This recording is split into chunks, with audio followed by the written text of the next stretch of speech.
बहुत बहुत स्वागत है आप सबका। आप देख रहे हैं आवाज इंडिया टीवी। ये कार्यक्रम है मेहता संवाद और आज हमारे साथ जो शख्सियत बैठी है उन्हें सब जानते हैं, अशोक अर्जुन राव जगताप इस नाम से, लेकिन अब मानते हैं भाई इस नाम से। भाई उसे कहा जाता है जो हमारे सुख और दुख में साथ रहे, और भाई हमारे साथ है। भाई जगताप, आपका बहुत बहुत स्वागत है आवाज इंडिया टीवी के इस खास प्रोग्राम में जो है मेहता संवाद। ये संवाद होता है दोस्ती के लिए, ये मैत्री के लिए, जो विश्व का सबसे बड़ा तत्व है मैत्री, उसके लिए। भाई एक बात है कि आप कोकण के रत्नागिरी इस जिले के छोटे से गांव है, वहाँ शेग गांव है, और वहाँ आप जैसे कहते हैं कि अम्बावडेकर जो गांव है जहाँ बाबा साहब का जीवन काल गया, वहां से भी आप आते हैं। बिल्कुल वहीं से आता हूँ, वहां से भी नहीं, वहीं से आप आते हैं। तो मेरा यह सवाल है कि कोकण के एक सिंधुदुर्ग जिले से मुंबई तक आप आए, एक सिर्फ राज्य की ही राजनीति में नहीं तो राष्ट्र की राजनीति में आपका नाम लिया जाता है। तो ये जो सफर रहा आपका, ये कैसे रहा? नहीं, ये आपने सही कहा कि ये रत्नागिरी डिस्ट्रिक्ट जो है उसमें ये शिगमन जो गांव है, ये जो हमारे यहाँ गांव की रचना इस तरह से होती है, मोहल्ला होता है, वाड़ी होती है, उस तरह के अम्बावडे ये वाड़ी है। और जहाँ आदरणीय डॉक्टर बाबा साहेब अम्बेडकर जी का वो मूल गांव है। तो मैं उसी गांव की मिट्टी अपने यहाँ माथे पे लगा के हम बिल्कुल ये करते हैं। और मेरा 7वीं तक का मेरा जो ये रहा शिक्षा रही, वो गांव में रही, उसी स्कूल में रही जहां आज एक हाई स्कूल बनाया है अम्बडवे में। और उसकी नींव हमने उसकी ये की थी तब स्वर्गीय मुंडे साहब जब थे जी, उन्होंने वो उसमें ये लिया था, इनिशिएटिव लिया था। और सबसे पहला जो ये है क्लास है वो मैंने करा के दिया था, क्योंकि वो मेरी धारणा थी, है और रहेगी, क्योंकि उस मिट्टी में सारे विश्व के लोग आने चाहिए, ये हमारी पहले से भी ये है, भावना है, आज भी है। खैर, मुंबई में आके आपने एक बात कही तो उसका खुलासा भी कर दूं कि हमारे कोंकण में परिवार का बड़ा बेटा भाई होता है जी, और उससे छोटा बेटा जो है भाऊ होता है। जैसे बड़ी बेटी माई होती है, ताई होती है, ये हमारी परंपरा है जी। और उसी तरह मेरी बहनें भी जो है, तो मेरी सबसे बड़ी बहन, उसको माई कहा जाता था, फिर ताई कहा जाता था। वैसे मैं परिवार का बड़ा बेटा भाई रहा। पर एक बात दर्शकों को ये भी बता दूं, भाई जगताप ये नाम गैजेटेड है जी। तो ये सिर्फ उर्फ करके नहीं है, उपनाम नहीं है, ये गैजेटेड है। और बिल्कुल हमने उसको गैजेटेड करवा लिया था 15 साल पहले। ये बिल्कुल सही है कि सिद्धार्थ कॉलेज में मेरी पढ़ाई हुई, बीएससी किया हूँ मैंने।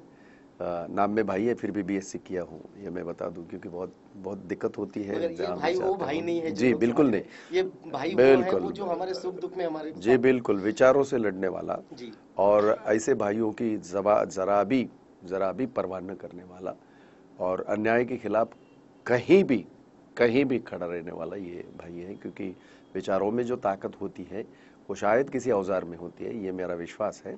और हम ये जो अम्बेडकरी मोमेंट है उसमें मैंने काम किया है, आज भी करता हूँ। और जो ट्रेड यूनियन मोमेंट है देश की, जो रियल मायने में सेक्युलर है जी। विश्व में अगर कहीं भी आप जाइए, ट्रेड यूनियन मोमेंट एक ऐसी मोमेंट है जहां जाति का जिक्र नहीं होता, धर्म का जिक्र नहीं होता, सिर्फ और सिर्फ रोजी रोटी का जिक्र होता है। और मैं उसमें पिछले 27 साल से काम कर रहा हूँ। जैसे आप मुंबई आए, आपने जैसे कहा आपने बीएससी की शिक्षा प्राप्त की, उसके बाद एक मेडिसिन कंपनी में आपने 5 साल तक काम किया, और सिर्फ आपने काम नहीं किया तो वहाँ यूनियन बनाया। तो आपकी ये जो शुरुआत है कि पहले तो शिक्षा के लिए मुंबई आना, फिर किसी नौकरी को ज्वाइन करना, और सिर्फ वहाँ नौकरी न करना तो वहाँ एक आंदोलन खड़ा करना। जी, आपने बहुत सारी मालूमात हमारे बारे में हासिल की है। मैं बिल्कुल अचंभित हूँ कि क्या बात है जी। अब ये बात सही है आपकी कि ये जो वायत लेबोरेटरी जहाँ एनासिन बनती थी जी। मैंने जब बीएससी की और उसके बाद मैंने एनसीटीवीटी एग्जाम दी और उसमें फर्स्ट क्लास आया। मैं वैसे काफ़ी अच्छा स्टूडेंट रहा करता था। तो पहले चॉइस थी कि एक मल्टीनेशनल कंपनी में काम करूं और मैंने बिल्कुल वहां काम करना शुरू कर दिया। लेकिन वहां की यूनियन की और मैनेजमेंट की जो राजनीति थी उसमें मुझे सस्पेंशन मिला। जाहिर है कि 6-7 साल ये होता है हमेशा मल्टीनेशनल्स में कि एक फ्रेज है वहाँ जो वो इस्तेमाल करते हैं, the boss is always right. Okay, तो मैं उन्हें सवाल किया करता था ये सही नहीं है, तो वो उन्हें अच्छा नहीं लगता था। तो जाहिर है कि उन्होंने हमें बाहर का रास्ता दिखा दिया, मुझे सस्पेंशन मिला। और तभी मैंने एक दिमाग में ठान लिया था, क्योंकि वो एक अन्याय था। मैंने कहा अगर मैं जायज सवाल पूछ रहा हूँ तो आपको जवाब देना चाहिए, अगर मैं गलत ये कर रहा हूँ तो मुझे शिक्षा देनी चाहिए। पर ऐसा नहीं हुआ, तो तभी मैंने ठान ली थी कि मैं इसका जवाब जरूर दूंगा। और उसी कंपनी में हमारी यूनियन बनी और आज पूरे हिंदुस्तान में काम कर रहा हूँ यूनियन का। और एक बात है, आपने इतना आंदोलन चलाया, यूनियन बनाए, लेकिन आपके आंदोलन का और आपके पूरे संगठन का एक वैशिष्ट्य रहा है कि आपने कभी हड़ताल नहीं की। क्या बात तो है यार, ये किसने कैसे सारा क्या संभव हुआ मैं कि तो आपने एक भी हड़ताल नहीं की और आंदोलन का आगे बढ़ाया? मैं बता दूं आपको, मैं घाटकोपर में रहा करता था, पंतनगर में। मैं पंतनगर इसलिए मैं कह रहा हूं, इस देश में सबसे ज्यादा अगर एक ट्रेड यूनियनिस्ट का नाम हिमालय की तरह लिया जाता है वो है डॉक्टर दत्ता सामंत का, जो मेरे पारिवारिक डॉक्टर थे, जो पहले ट्रेड यूनियनिस्ट नहीं थे। हम बगल बगल में रहते थे, क्योंकि वो डॉक्टर थे, उनका एक छोटा सा ये था, दवाखाना था, उसमें वो प्रैक्टिस करते थे। डॉक्टर दत्ता सामंत जी को मेरे आंखों के सामने मैंने देखा हुआ है। बचपन में मैं जब स्कूल में जाया करता था, कॉलेज में जाया करता था, तब जो कुछ बीमारी वो तो उनके पास जाया करता था। और उसके बाद एक दौर आया, डॉक्टर दत्ता सामंत जी एक ट्रेड यूनियनिस्ट बने, बहुत ही बड़े ट्रेड यूनियनिस्ट बने। हजारों लोगों को उसी उनके घर के इर्द गिर्द में देखा करता था। उस वक्त हालांकि ट्रेड यूनियन ये दिमाग में था नहीं, पर मैं भी बड़ा अचंभित रहा करता था कि भाई एक व्यक्ति इतने सारे लोगों को प्रभावित इसलिए कर पा रही है क्योंकि ये व्यक्ति उनकी रोजी रोटी की बात करता है, ये उनके अस्तित्व की बात करता है। पर एक दौर ऐसा आया, मैंने देखा प्रीमियर जैसी कंपनी जहां 11,000 वर्कर काम करते थे, वो चलती कम थी, स्ट्राइक बहुत होते थे। और वो स्ट्राइक में जो हमारे पंतनगर इलाके में जितने भी कामगार काम करते थे, मैंने उनके परिवार को तहस नहस होते देखा है। उन्हें घर के बर्तन बेचते हुए देखा है, बच्चों की शिक्षा खत्म हुई, बच्चों को शिक्षा नहीं दे सकते, वो दौर मैंने देखा। और उसका बहुत बड़ा असर मेरे दिमाग पे, दिल पे बहुत रहा। उस वक्त मेरे पास जवाब नहीं था। मैं पूछा करता था डॉक्टर को, क्योंकि हमारा पारिवारिक संबंध था। मैं पूछा करता था, डॉक्टर साहब ये क्या हो रहा है? तो बोले नहीं, वो मालिक लोग बहुत ज्यादा ये है और वो एक्सप्लॉइट करते हैं। बात सही भी थी कि मुनाफा बहुत कमाते थे, शायद वर्कर को उतना नहीं देते थे, पर तरीका मुझे वो सही नहीं लगा। मैं उनकी ये टीका टिप्पणी नहीं कर रहा हूँ, क्योंकि सबसे बहुत ऊंचाई तक उन्होंने अपना मकाम बना लिया था ट्रेड यूनियन में। तो वो कहीं ना कहीं back of my mind, it was always working on my mind all the time. और जब मैंने ट्रेड यूनियन शुरू की, तब मैंने एक बात हमारे सारे लोगों को कही थी, चाहे जो भी हो स्ट्राइक नहीं करनी है। क्योंकि स्ट्राइक करने के बाद सबसे ज्यादा नुकसान उसी वर्कर का होता है, नेता का कभी भी नुकसान कुछ नहीं होता। उसकी तो जिंदाबाद होती है, वाह वाह होती है, वो तो आके भाषण करके चले जाता है। तो मैंने वो पहले दिन से ठान लिया था, और फक्र के साथ मैं कह रहा हूँ 27 साल हुए मुझे ट्रेड यूनियन में, एक दिन का भी स्ट्राइक इस देश में मैंने कभी किया नहीं। और ये भी बात बता दूं, ये ज्यादा इंपॉर्टेंट है। बहुत बात लोग कहते हैं कि अरे स्ट्राइक नहीं किया तो फिर क्या, तो आपने अपने आंदोलन कैसा किया? मैंने ये कहा, एनी इश्यू, कौन सा भी मसला टेबल के ऊपर, उसकी चर्चा हो सकता है, हल हो सकता है, आपको चर्चा करनी चाहिए, और मैंने किया है। और एक बात बता दूं, इस देश के सबसे बड़े एग्रीमेंट मेरे हैं और किसी के नहीं है, और किसी के नहीं है। सबसे बड़े एग्रीमेंट मेरे हैं। तो ये तो मैंने बंदूक लगा के नहीं की, नहीं। ये मैंने किसी कोई कंपनी बंद करा के नहीं की। तो अगर आपके पास मुद्दा है, आपके पास अगर आपने स्टडी की है, उनकी बैलेंस शीट आपने स्टडी की है, उनके आप उनसे बात करिए। हमने की और हमने आज कामयाब रहे, तो बाकी क्यों नहीं कामयाब हो सकते। मैंने किसी व्यक्ति का नाम नहीं लेना चाहता हूँ, लेकिन मैं एक कॉन्फ्रेंस में था, तो वो ट्रेड यूनियन से बिलोंग करते, महाराष्ट्र के हैं। तो उन्होंने कहा, भाई मेरे करियर में 25 साल में मैंने इतने सारे स्ट्राइक किए। मैं बोला, ये अगर आपको उस बात का अगर फक्र महसूस कर रहे हैं आप, तो मुझे ताज्जुब है। आप ये नहीं सोचते कि इतने लोगों की रोजगार जो है, रोजी रोटी के ऊपर आपने जो सवालिया निशान खड़ा किया, उनके घर में क्या हुआ रहेगा। मैं वो सोचता हूँ, क्योंकि मैं वर्कर रह चुका हूँ। भाई जिस तरह से आप वर्कर रह चुके हैं, वर्कर की काम किया है, आज महाराष्ट्र को अगर हम देखते हैं तो जिस तरह से मजदूरों की हालत है, उससे भी बदतर हमें किसानों की हालत आज दिखाई देती है।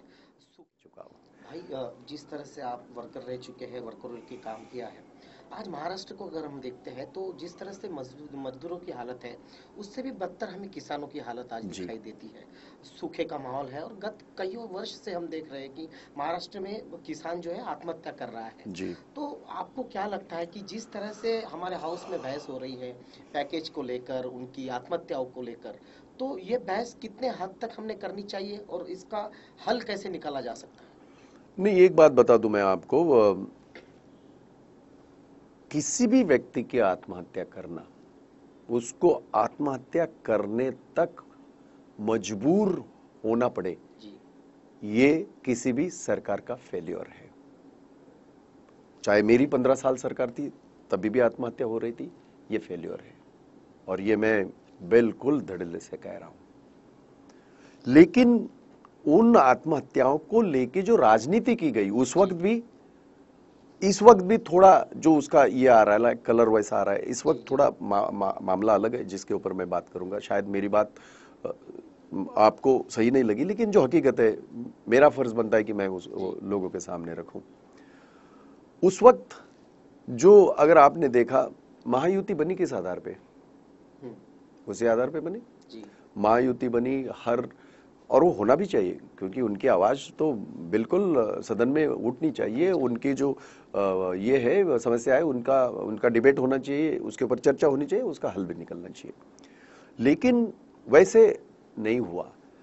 अगर मैं ये कहूं, इस देश में आजादी के बाद पहली दफा 72 करोड़ का पैकेज जो है किसानों को मिला, पहली दफा विश्व में किसी देश में नहीं है, किसी भी देश में नहीं है। मैं अपनी पीठ थपथपा नहीं रहा हूं, लेकिन किसानों के लिए इस तरह की राहत, ये एक सरकार की बहुत बड़ी उपलब्धि है और बहुत बड़ा कदम था।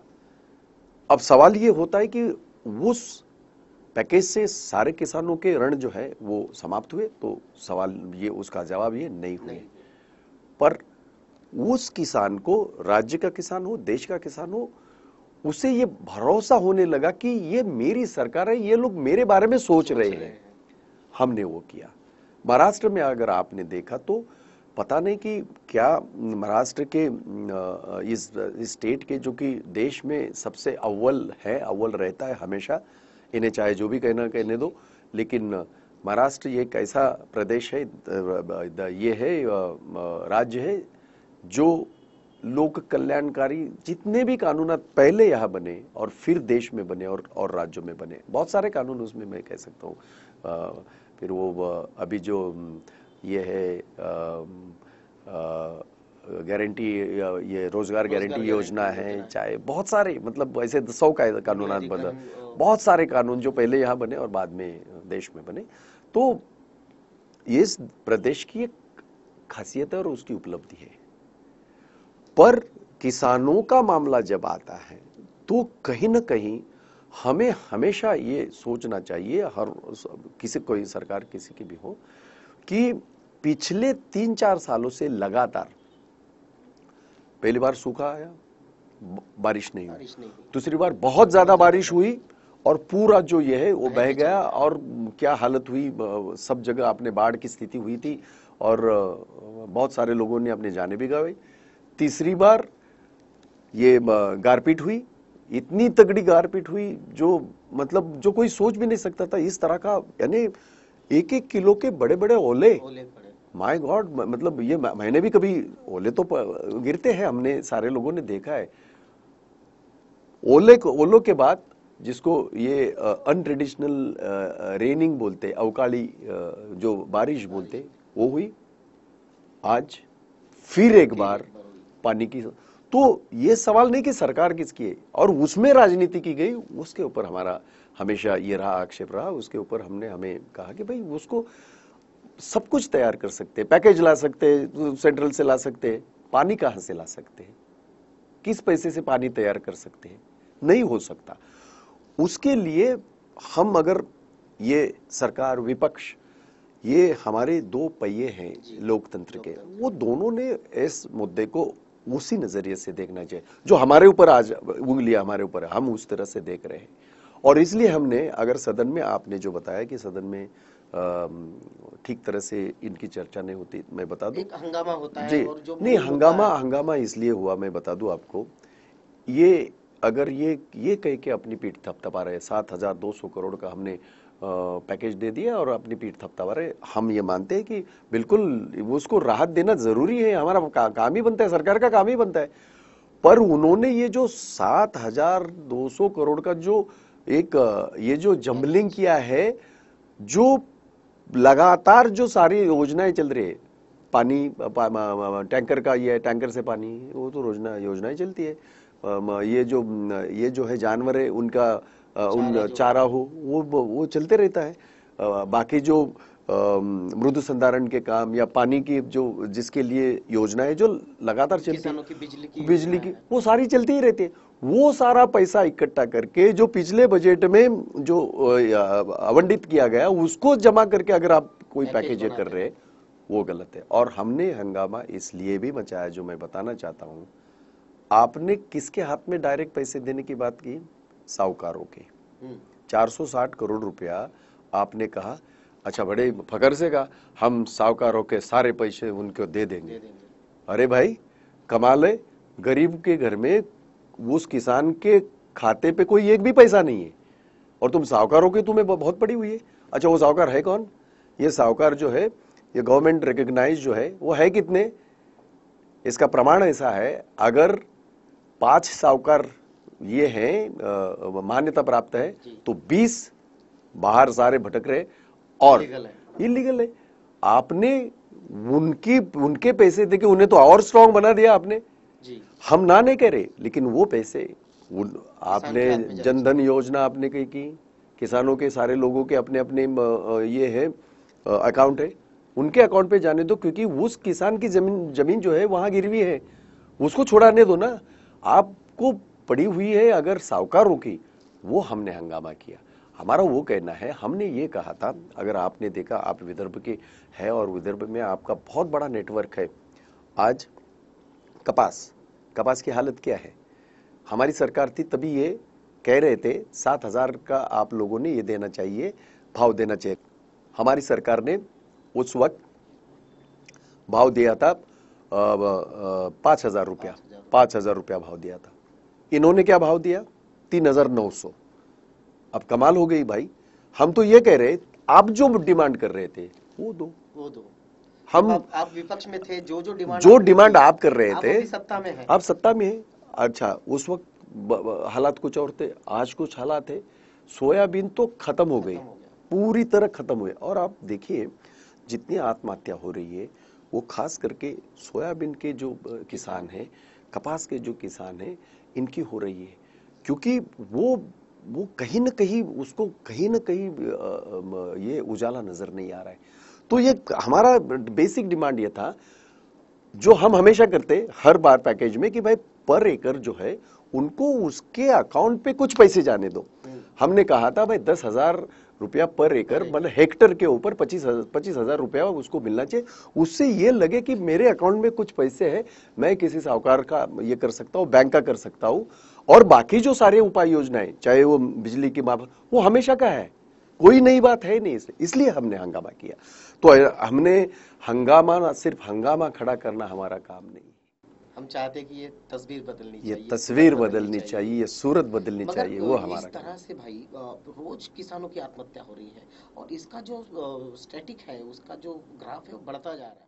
हम चाहते हैं कि ये तस्वीर बदलनी ये चाहिए, तस्वीर सूरत बदलनी चाहिए, ये सूरत बदलनी मगर चाहिए, वो इस हमारा तरह से भाई रोज किसानों की आत्महत्या हो रही है और इसका जो स्टैटिक है, उसका जो ग्राफ है वो बढ़ता जा रहा है। रोज की आत्महत्या हो रही है और ऐसे में एक विधेयक आता है कि कोई अगर आत्महत्या करता है तो वो क्राइम नहीं होगा, वो कोई अपराध नहीं होगा। तो इस वक्त पर जब यहाँ का मजदूर, यहाँ का किसान आत्महत्या कर रहा है तो जी। उसे रोकना चाहिए, तो एक एक्ट और आ जाता है। इसके बारे में आप हाँ क्या हाँ कहेंगे? नहीं, एक बात ऐसी है कि वो एक्ट जो है कि मुझे अपनी जिंदगी खत्म करने का अधिकार मिलना चाहिए, बहुत पहले से ये चल रहा था। मैं उसको डायरेक्ट इस तरह से जोड़ के नहीं देखूंगा, लेकिन ये बात आपके बात में इसलिए भी तथ्य है क्योंकि आज हर रोज 10-12 किसान अपनी जीवन यात्रा खत्म कर रहे हैं और पीछे जो परिवार रहता है उनकी हालत तो हम सारे लोगों ने देखी हुई है।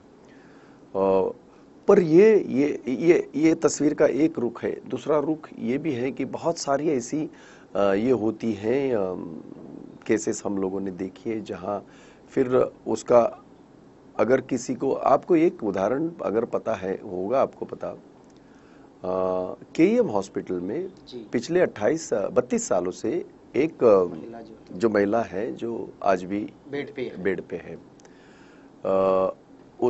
उसकी अर्जी राष्ट्रपति जी तक गई थी इच्छा मरण के लिए। तो ये इसके तस्वीर के अलग अलग दो रुख है। हम ये कोशिश करें कि भाई चाहे किसान हो चाहे मजदूर हो, उसके ऊपर ये नौबत ना आए कि उसको आत्महत्या करनी पड़ी। और अगर इस तरह के, अगर आज आप देखिए बहुत सारे लोग हैं जो जिंदगी में आखिरी जिंदगी में बड़ी पीड़ा से ये करते हैं और वो चाहते हैं कि भाई मैं अपने आप को मुक्त करूं। उसके ऊपर बहुत सारी डिबेट भी हो सकती है, पर मैं ये सोचता हूं कि सिर्फ कानून बना के किसी चीज को नहीं रोका जा सकता। उसके लिए लोगों का प्रबोधन होना जरूरी है, लोगों को उन बातों से अवगत कराना जरूरी है, अवेयर करना जरूरी है, ऐसा मुझे लगता है इस मामले में। जैसे महाराष्ट्र में हम देखते हैं कि किसानों की आत्महत्या है, खेती हो नहीं रही है, और महाराष्ट्र में और सबसे बड़ा मुद्दा जो आ रहा है, जैसे जिसका ग्राफ अहमदनगर में ज्यादा हमें दिखाई देता है, वो है एट्रोसिटीज जो बढ़ रही है, दलितों को, मजलूमों के खिलाफ जो क्राइम हो रहे हैं वो भी बढ़े। पहले हमने देखा खरड़ा देखा, फिर पाथरडी देखा, अब जौखेड़ा देखा। तो इस तरह के जो मामले हैं, तो आप क्या सोच रखते हैं कि इसे कैसे खत्म किया जा सकता है? जैसे कानून बना के आपने कहा कि किसी समस्या का हल नहीं, उसके लिए अवेयरनेस भी होना चाहिए, तो आप क्या सोचते हैं इस बारे में? ये कैसा है कि एक बात से कोई भी इस बात को कोई नजरअंदाज नहीं कर पाएगा और करना भी नहीं चाहिए। हम जब महाराष्ट्र की बात करते हैं तो हम बात करते हैं शाहू फूले, डॉक्टर बाबा साहेब अम्बेडकर, छत्रपति शिवाजी महाराज, इनकी बात करते हैं क्योंकि इस प्रदेश में वो सारी चीज़ें हैं, मौजूद है और हमें दिखाई भी देती है। उसी प्रदेश में इस तरह का खास करके दलितों के ऊपर जिस तरह के अन्याय अत्याचार हो रहा है, इसका कोई भी जस्टिफिकेशन नहीं कर सकता। चाहे वो सोनोली की घटना हो, चाहे वो नितिन आगे की बात हो, चाहे वो जाधव फैमिली की बात हो, चाहे वो वोट मांगे की बात हो, ये सारे जो ये है, ये हमारे लिए लांछन है। और खास करके नगर, ये सारी जितनी भी हम वाकये हमने जो बताए वो सारे नगर जिले में, वो नगर जिला जिसका एक अलग अहमियत है हमारे देश के इतिहास में। डिस्कवरी ऑफ इंडिया वहीं पे नगर, जिसमें पंडित जवाहरलाल नेहरू जी ने लिखी थी, और बहुत सारी इतनी हस्तियां उस प्रदेश से आई। बहुत ही बुरा लगता है, बहुत ही ये होता है। और सबसे बड़ी बात जो इस वक्त सामने आ रही है वो ये कि पुलिस कोशिश ये कर रही है कि उनमें कोई दलित ही वो कांड किया है, ये दिखाने की जो कोशिश कर रहे हैं। फैमिली का परिवार का, अगर मान लो, हमने तो कहा भी था, हमने कहा अगर मान लो अगर है नहीं है, वो तो कानून और देश की जो न्याय व्यवस्था है वो उसको तय करेगी। लेकिन अगर किसी परिवार ने मांग की है कि भाई आप सीबीआई इंक्वायरी करो, आप करो, प्रॉब्लम क्या है? अगर मान लो उसमें कुछ नहीं निकलता, नहीं निकलता तो तथ्य ही सामने आएगा ना, कोई बात नहीं। तो उससे क्यों मुंह कर रही है सरकार? मैंने खुद उसके खिलाफ हमने एक हल्ला बोल मोर्चा बहुत बड़ा निकाला था। मेरे मित्र चंद्रकांत जी हंडोरे जो पहले मंत्री रहे और मेरे बहुत ही करीबी दोस्त रहे, तो मेरी यूनियन चंद्रकांत जी हंडोरे और हॉकर्स यूनियन, हम लोगों ने एक बहुत बड़ा हल्ला बोल मोर्चा मुंबई में निकाला था, बहुत बड़ा, एक 20-25 दिन पहले और उसमें हमने यही कहा था कि भाई हम इंटरफेयर नहीं करना चाहते बिल्कुल, पर ये स्वाभाविक है अगर कोई परिवार इतने दिनों इतने महीनों से अगर कहीं ना कहीं सुराग नहीं मिल रहा और परिवार उस चीज को डिमांड कर रही है, तो आपका फर्ज बनता है कि भाई आप सीबीआई को दे दो। आप क्यों अड़े हुए हो? अच्छा, आप अड़े हुए हो, आपने अभी उनके परिवार के लोगों को जो भी ये किया है वो वैसे भी सामने आ जाता अगर सीबीआई भी वही करती जो आपने किया।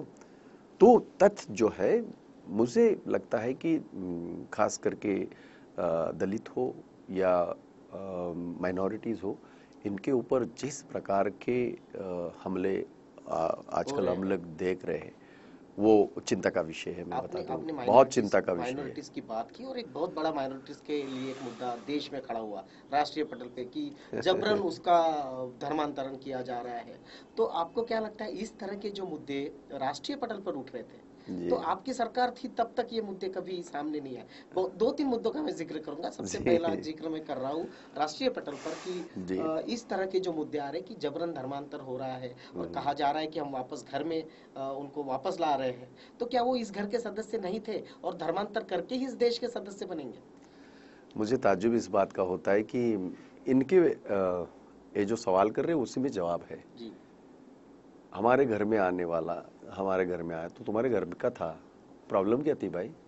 आप इन्हें कहे घर, अगर आप एक मानते हैं जो तुम कह रहे हो तुम कह रहे हो ना कि भाई ये सारे मुसलमान कभी हिंदू थे, ये कह रहे हो तुम, तो क्या प्रॉब्लम है भाई? तो प्रॉब्लम कहाँ है? फिर उनको जबरन तो घर से फिर ये कौन सी ये जो तरीके हैं, मैं बता दूं, देश के लिए बहुत ही हानिकारक है। देश के ये जो हमारा सेक्युलरिज्म है उसके लिए, एकात्मता, अखंडता जो है उसके लिए बहुत हानिकारक है। ये मैं सिर्फ एक कांग्रेसी होने के नाते तो मैं कहूंगा ही, हमारा फर्ज बनता है। और आपने बिल्कुल फरमाया, हमारे ऊपर टीका टिप्पणी बहुत सारी हो रही है, कोई ये नहीं है, हमने कभी भी सपोर्ट नहीं किया, जितने कांड हुए कभी भी सपोर्ट नहीं किया हमारी सरकार ने, पर हमने इस देश की जो अखंडता है उसको बरकरार रखने का काम पिछले 67 साल से हमने किया है। ये हम दावे के साथ कहते हैं और फकर के साथ कहते हैं। इस देश में जीने का हक और ये जो मान सम्मान 125 करोड़ के देश के सारे नागरिकों को है, चाहे वो हिंदू हो, चाहे वो मुसलमान हो, चाहे वो सिख हो, चाहे वो ईसाई हो, चाहे वो माइनॉरिटी हो, चाहे वो दलित हो, चाहे वो पारसी हो, जो भी हो, जैन हो, सबका देश है ये। कैसे आप ये कि उसको एक टैग लगा सकते हैं कि ये है वो है? ये मानसिकता जो है इस देश को, ये विघटनवादी मानसिकता जिसका हमने घोर हमने विरोध किया है और बिल्कुल आगे भी करेंगे। भाई आप कह रहे हैं कि ये देश जो है सभी का है, हिंदू है, मुस्लिम है, सब है। ऐसे में और एक मुद्दा आता है मुझे पता था आप ये पूछोगे, जो है वो गीता होना चाहिए, किसी फला धर्म का होना चाहिए। मैं ये कहना चाहता हूँ कि अगर मुसलमान कुरान को पवित्र मानता है तो अपने घर में मानता है, हिंदू अपने ग्रंथ को, गीता को अगर पवित्र मानता है तो उसका वो वैयक्तिक सवाल है कि वो किसे पवित्र माने, किसे अपवित्र माने। कोई सिख गुरबानी को मानता है तो वो उसकी अपनी बात है। तो इस तरह से फिर एक मुद्दा और एक वरिष्ठ नेता से ये मुद्दा आना कि इस ग्रंथ को देश का राष्ट्रीय ग्रंथ घोषित किया जाए, तो इस तरह के मुद्दे लाके क्या आपको लगता है कि ये राजनीति में नई हलचल पैदा हो रही, पोलराइजेशन हो रहा, या पूरे देश को कहीं भटकाया जा रहा है? सबसे पहले एक बात दुरुस्त करूं, एक नेता नहीं, इस देश की एक जिम्मेदार मंत्री ने ये कहा है। एक नेता होना अलग है, वो किसी दल का हो सकता है, किसी पार्टी का हो सकता है, मंत्री देश का है और 125 करोड़ के आबादी के देश का मंत्री है। उनका ये बयान साबित करता है तुम्हारी करनी क्या है और तुम्हारी कथनी क्या है। हो सकता है कि नरेंद्र मोदी जी के जितने भी हमने सारे टूर देके सारे देशों में वो जाना भी चाहिए, बिल्कुल बहुत अच्छी बात है। देश का अगर प्रधानमंत्री वहां जाता है और देश के मसले हल करता है तो बिल्कुल उसका स्वागत होना चाहिए। लेकिन ये सारे इसमें हमने जो हमारे परराष्ट्र मंत्री जो सुषमा स्वराज जी रही, उनको कहीं भी नहीं देखा जी, कहीं भी नहीं देखा। हो सकता है कि अपनी ये करने के लिए, अपनी प्रेजेंस दर्ज करने के लिए शायद उन्होंने ये मुद्दा उठाया, लेकिन ये इतनी छोटी बात नहीं है।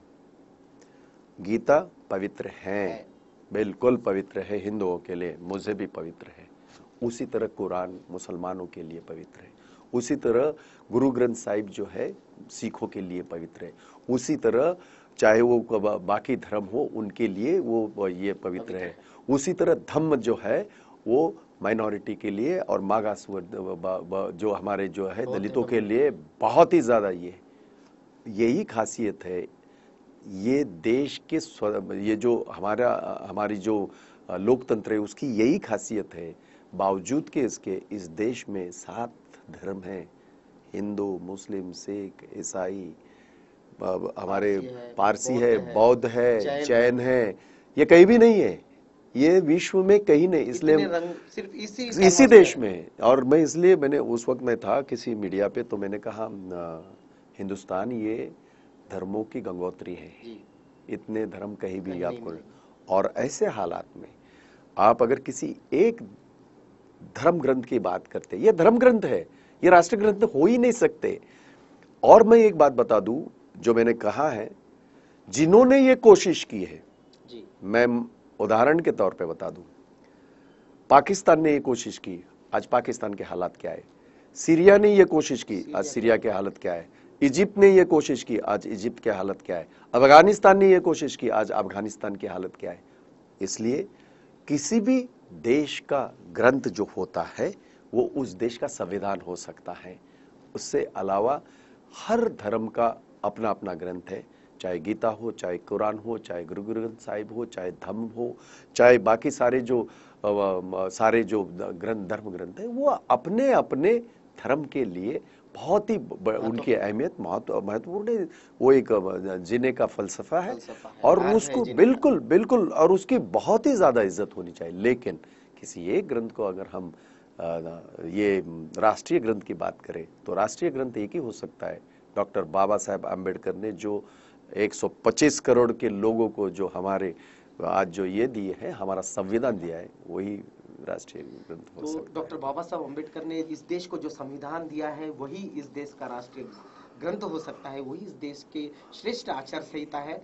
आप मेहता संवाद देख रहे हैं, हमारे साथ भाई जगताप मौजूद थे हमारे स्टूडियो में। भाई जगताप साहब, आपने जो वक्त हमारे लिए निकाला, हम बहुत बहुत आपके आभारी हैं। फिर मिलेंगे दर्शकों, फिर मिलेंगे किसी और शख्सियत के साथ। देखते रहिएगा आवाज इंडिया टीवी।